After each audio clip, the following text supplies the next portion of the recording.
Once upon a time, two retired teachers decided to convert their garage into a pottery studio. Along with their daughter and son, they built a business around the idea that the world could use a little more art and a lot more artists. We're the Kaya family. Welcome to Wocky Pots.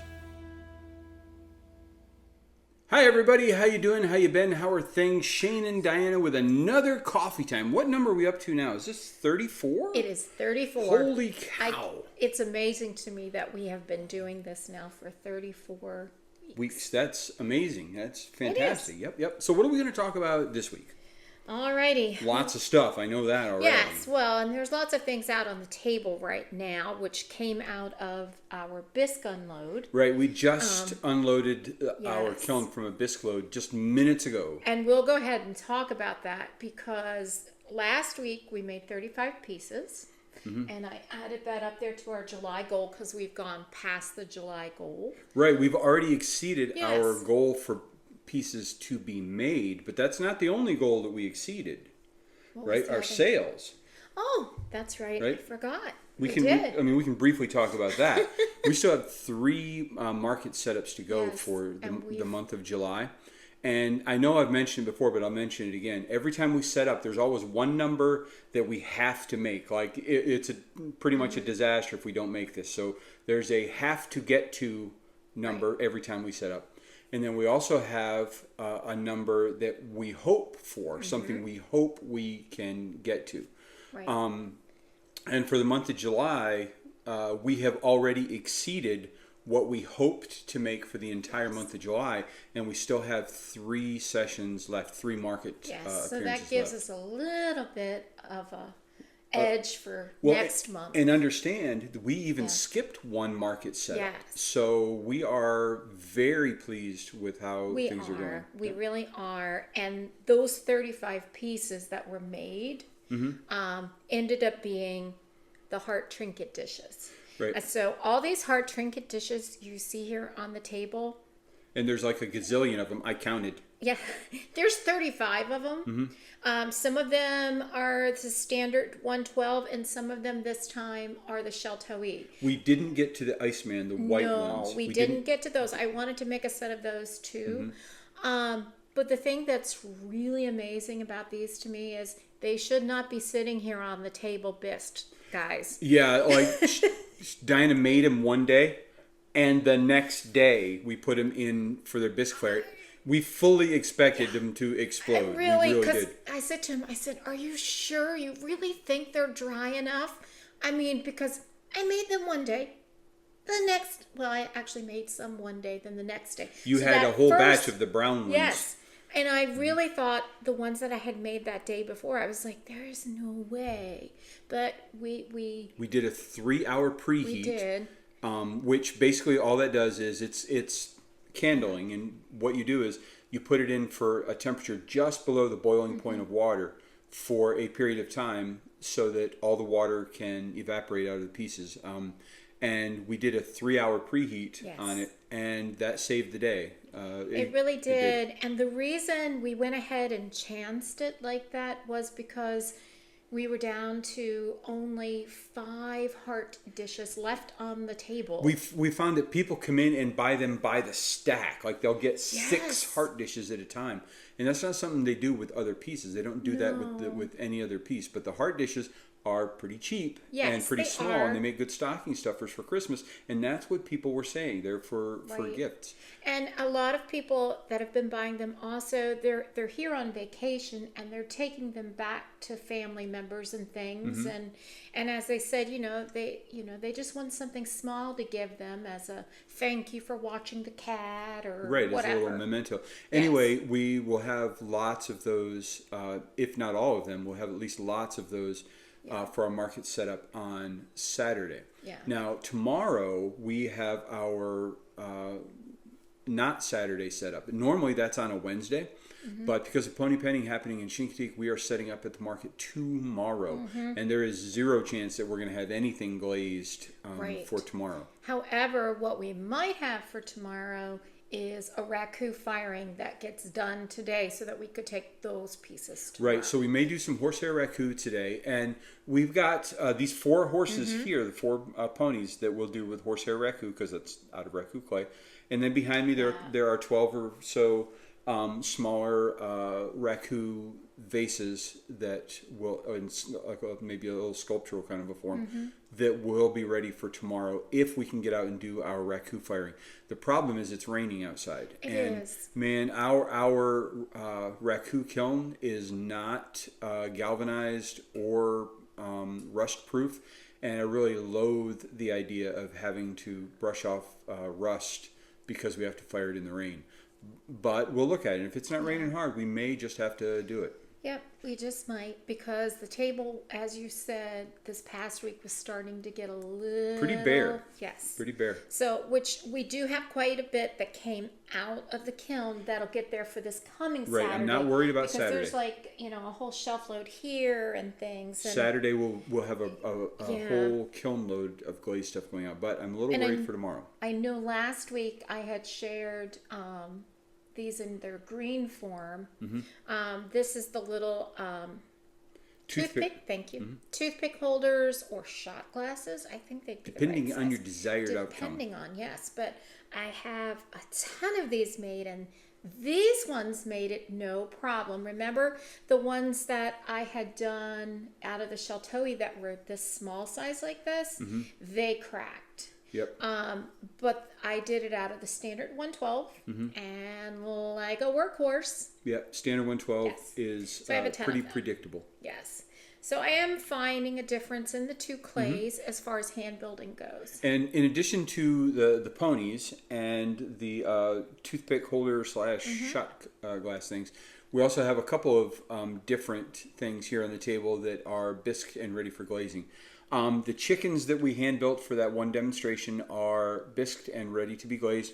Yes. Our olive boat that was the idea of a friend of ours who saw us at the market is going to be ready for glaze. We also have a travel tumbler that Diana made that should fit inside of a cup holder inside of a vehicle. And then you've got a couple of pumpkins. I don't know if you guys can see it behind the microphone, but there's a pumpkin there. Yeah. And then one of the coolest things, I think, is your phone holder.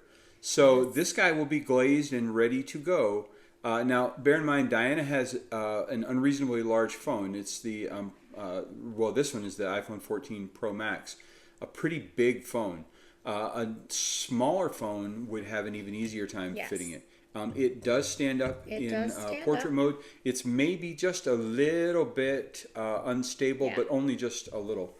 I mean, if you're just sitting there with it, I think it's perfectly fine. Now, of course, it does have to get glazed and fired again, so it's going to shrink a tiny bit more. And so then I'll put the phone in again and see how that goes. And Diana's new phone is sporting a new case in Wocky Pot's purple. Guys, we're so cute. Look at this. Even our phones are Wocky Pot's purple, so mine's the darker purple, and Diana's is the And more the lavender. last time I tried the phone stand, when it was in its green form, it was with my old phone, which I didn't realize was as old as it was, nor did I realize how close it was to crapping out. Yep, it was getting ready to, it had not yet kicked the bucket, but it had its leg back and it was ready for a swing. So, yep. Anyway, that's we've got a couple of these phone holders that are going to be set up on our table on Saturday. Can't wait to see how they go. So I think there will be quite a bit coming on Saturday. We'll just have to get through tomorrow the best we can. Yeah. And if that just means we're doing a lot of talking about pottery, that's then what we can we'll do that. We had talked about the possibility of taking with us some of our ugly pottery. Now, we call that pity pottery, and we usually sell it a couple times a year for huge discounts because there's a little flaw in it. Either there's a crack that affects whether it's food safe, or there's something like an unreasonably sharp edge or something that we can't fix. Sometimes it's just because it's ugly. But we call it our pity pottery. And I'm not sure if we're going to be taking that tomorrow, but we need to start collecting pottery. And we need I got ready to say pity potty. Pity potty, right? Because we think of potty when we look at this particular piece that came out of our last glaze lid. All right, so a little bit of background, a little bit of story behind this horribly ugly bowl. Yes, it's so first of all, I loved the bowl form itself, except it's a little too heavy. But I mixed two different kinds of clays, and you can't see it, but there's like a wavy, almost marbling on this that is actually kind of cool. But we lost that with our first glaze on it. And then the first glaze featured a red dot that looked like a blob of ketchup in the middle of the bowl. So I asked Diana to reglaze this so we could try it again for another one. And let me just say, I didn't think it could get worse. You didn't say you glazed it that first time. I did glaze it that first time myself. Yes. So Diana fixed my glazing by improving how badly I did. So just when I thought it was as worse as it could possibly be, No. Diana proved me wrong. It can be worse. It can be. So anyway, this would be an example of what we would call pity pottery. And of course, its actual name is the murder bowl now, because that's what it looks like. It looks like a crime scene bowl. But this is the kind of thing we're talking about when we talk about pity pottery. We're talking about pottery that we wouldn't probably want to sell for full price. Right. So And we may end up bringing some of that. And a lot of times people buy it and they have a specific use for it, whether it be that they're going to put a plant in it or. I'm going to buy this bowl. And I have a very specific use for it. I'm going to take a shovel. I'm going to dig a 5-foot hole in the woods. I'm going to put this bowl in it, and I'm going to cover it over. And it has that specific purpose. I will pay you $3 for this bowl. I'm kidding. I'm not actually going to do that. We had some hope of reglazing it one more time. But the pieces can't stand constant reglazing, especially if we're changing up our firing schedule. Sometimes it's a high cone 5, sometimes it's a cone 6. If you do that to clay, we figured out what happens. The cups or bowls or whatever you put in can't take that kind of a stress, and they crack badly. So we may end up not doing that. And that's one of the things, we don't do a lot of refiring. And generally it's because it takes longer and more effort to fix it than to remake it. Remaking it is literally easier. But we have attempted it in the past, I guess, month, for the sake of having more pottery, we have attempted to do some refirings and things. And that was one of the things that you pulled out that you were like, let's give it a try. We had the room, so why not just throw some glaze? No. Let's just say we are less than pleased with it. Yeah. This is the kind of thing that we're talking about when we say pity pottery. And although I don't know for sure when we will be bringing some out, we have to do something with it. It can't just sit here in the studio. And I'd rather somebody take it and use it as a planter or even break it up and use it for mosaic pieces or something, rather than it just sitting here in the studio. And I do know that even though we say that load was a disappointment to us, there were some really good pieces in there. And I know some folks that watched, they pointed out that there were some good pieces. About I'd originally said half, but it's really just about a third of the pieces weren't great. But that means that 2/3 were, and we're very happy with those. It's just that sometimes, it's those pieces that get you down, and then you have to really take a step back and think to yourself, no, you know what? And this is a learning process. As far as things going bad, it could have been worse. We didn't have any mechanical failures. No. Nothing stuck to a shelf. No. Nothing really exploded and damaged other pieces. It was not something that gave us a sense of dismay, just mild disappointment. And that's rather rare for us. And one of the things, that I took away from this is certain glazes that I'm so used to seeing at a cone 6, I don't like at a cone 5. Winterwood is a perfect example. Winterwood, I do not like at a cone 5. So therefore, we're going to take that schedule we've been using, that we liked how it was keeping the pinholes from happening. I'm going to take that schedule, but I'm going to take the top end of it and bring it on up to that cone 6. So we get the cone 6. I think we'll do like a 10-minute hold at cone 6. Then we'll drop it down to that lower temp and hold for 30 minutes. So that should get the pinholes out. We're tweaking and refining our process, and we will have to do this continuously, like forever. Right. Because as the kiln ages, exactly, until elements and stuff get replaced, there's going to be times that temp is changing within the kiln. And then by the time you figure in all the other variables, different kinds of clay, 3 or 4 different kinds of clay, the different kinds of glazes and their specific characteristics. Yes. It's an ongoing process. It's a fairly fun process, but occasionally it yields results that are less than optimal. Yep. I don't know if you all can hear, but we have a bullfrog outside. Oh yeah, right frogs! now. Frogs are going outside. The rain, with the rain happening, the frogs are very excited. Yep. Yep. And we have a little fish pond out there, so they're probably enjoying it too. Yeah, we've seen lots and lots of critters. When you were talking about the chickens over there from our funky chicken class, I was so amazed that so many people watched that video and loved it and said they were going to make them. And Ellen sent us a picture. Right, Ellen, of hers. thank you very much for showing that, for sending us that picture. And I'm going to show it so everybody gets a chance to see it. It's so awesome. I love it. So glad that you made that. And we will be having more how-to videos coming up very soon. Yes. So that was so much fun. We're going to move on to our map update. Map update. Yay! We have more people watching from all over the world. More pins in the map. I got to get to my page that tells me who is watching now. Right. Alrighty then. So, in addition to all the other awesome people that have been watching, we have some more. And all those other wonderful pins I have in my map. I got to add 4 new pins this time. So I added a pin for Rebecca from Ocean Isle Beach, North Carolina. Ocean Isle Beach. That sounds like it might be on the eastern part of North Carolina. It is. I'll get it out in a second, guys. I added a pin for Annie from Central Maryland, so a fellow Marylander. Margot from South Africa. Fantastic. Nice. First viewer chiming in from South Africa. And then Johanna from Finland. Nice. So, very, very so good. Exciting.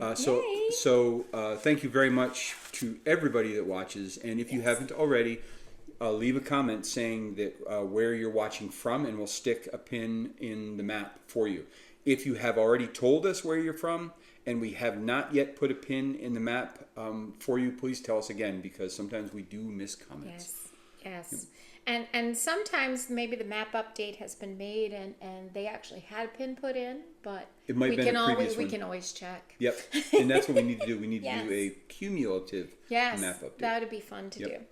Alrighty. So what else about this week? What else are we going to do? Let's go ahead and answer our question that's right. So asked. Diana had a question this morning. I say Diana. Yes. We had a question for Wocky Pots this morning from one of our longtime friends who's been with us from the very start. And Diana, why don't you take it from here and tell about it? Sure. Lizzie sent a message this morning. When would we be offering more in-person classes here in the studio? And we've been doing kind of a la carte classes here. One and done kind of classes where people come in and they do one thing.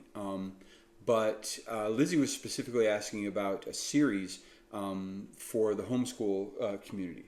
Right. Well, that, and also just even the clay classes and things too, that she's had lots of people talking to her and asking and saying, we haven't seen anything posted. Are they doing anything? Our market season has not started slowing down yet. In fact, it's kind of gaining momentum and getting busier and busier throughout July, and it will probably continue to do that throughout the beginning to middle of August, and it'll probably start slowing down here as far as market shows go towards the end of August. So we don't anticipate doing any larger groups or big classes until the end of August or into September. Right. And along those lines, we are going to be posting the schedules and stuff on our newly revamped webpage, which will be happening soon. I've almost gotten up the courage to fire our old webmaster.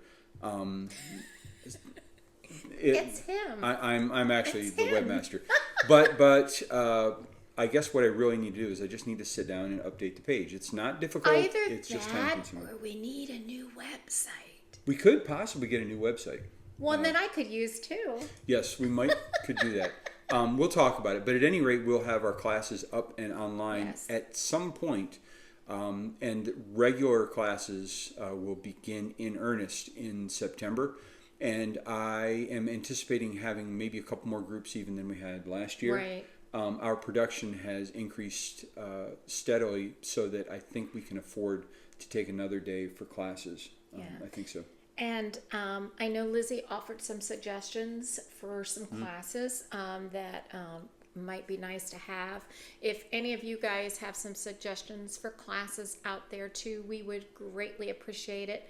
I mean, we try our best to come up with lots of things and stuff, but new ideas are always fabulous. So if you think there's something out there that people might enjoy, let us know. Let us know. Yes. I know we do have a class this afternoon, which is strange because we just said we didn't have any classes going on. However, this one was a already pre-scheduled class for a family that's coming to make a mug. Right, and it crunches us up a little bit because we have a market show tomorrow, but not that badly. I think we'll be fine. No, and that's one of the things we try very hard to make sure we meet all of our commitments. You know, because that's very important to me.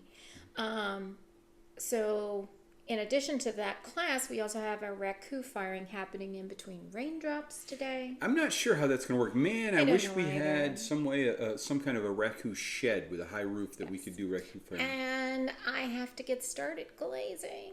Yeah, because you don't have tomorrow to glaze because... That's right, we're going to be at the market. And we have to get the kiln full by Wednesday at noon is the latest that it can be started for a glaze load to get done for Saturday.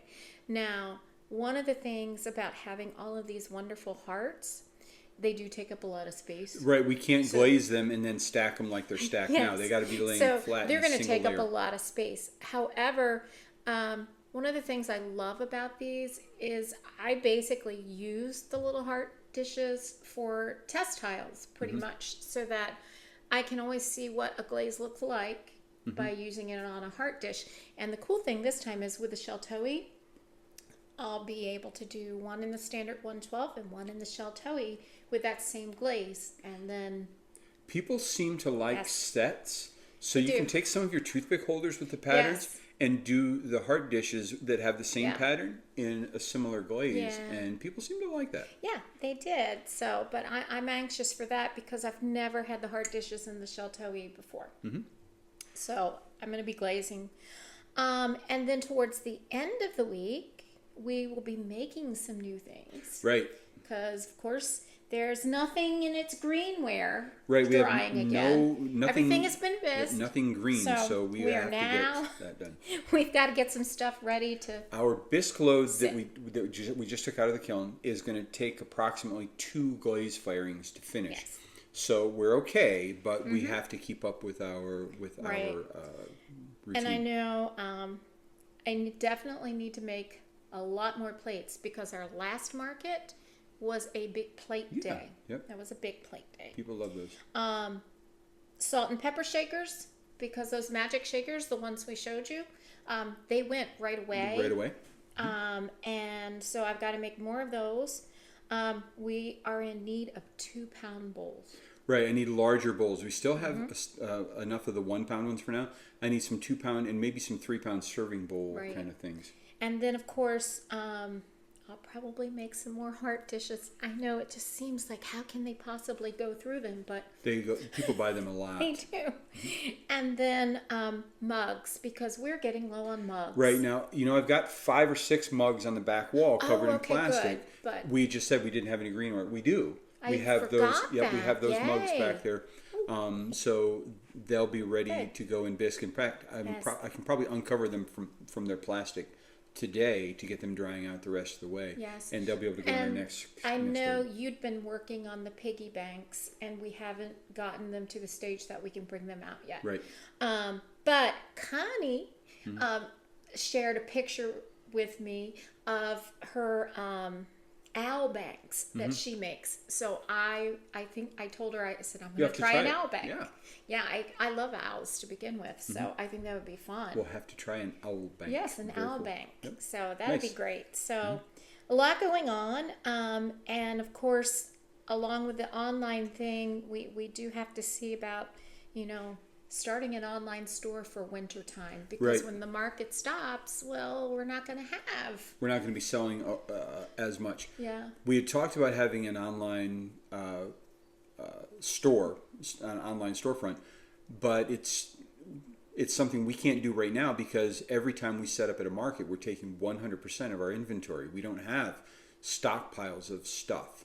Now, come wintertime, we will be making more things than we are currently selling. Right. So wintertime, it makes sense for us to get that started so that it is up and rolling by the beginning of next year. I think that's the plan. And a lot of folks that we've met that have been on vacation and they've taken our cards have asked, will you be shipping soon?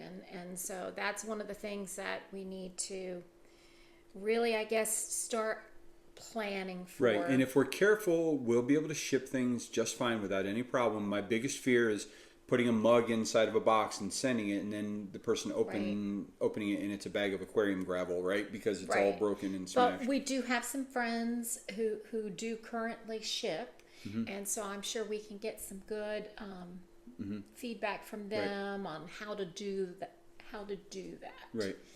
So anyway, so it's always a work in progress and always something to learn. Right. So. But it would be fine. Yes, I think it'll be great. So lots happening. Yep.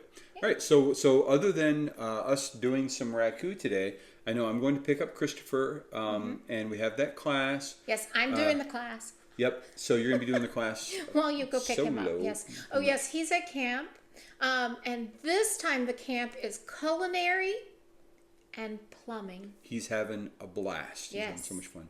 Yes. And the cool thing with the culinary is he keeps bringing food home every day. Yay. Yep, it's been good. Yep, he's been doing a good job and loving every minute of it. Yes. What else do we need to talk about? I think that's it.